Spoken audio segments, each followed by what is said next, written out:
आनंदाई शनिवार। इस प्रोग्राम के तहत यहाँ पे अदद और अदद के बराबर चीज़ें निकालने का एक खेल खेला जा रहा है। हाँ, शुरू कीजिए रुजदा, आप उनको एक अदद बताइए।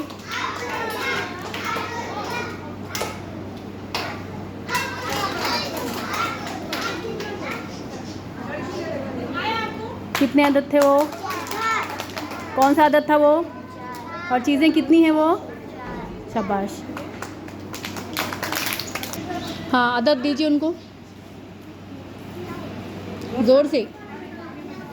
हाँ, 9 चीज़ें निकालिए उसमें से।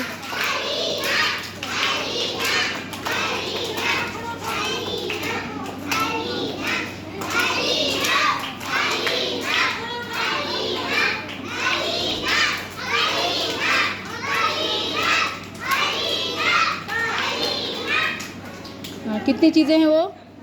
अदद कौन सा था वो?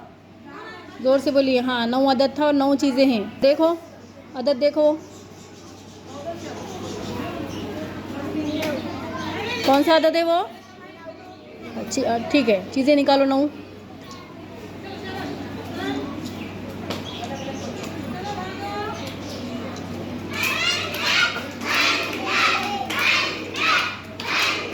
शाबाश।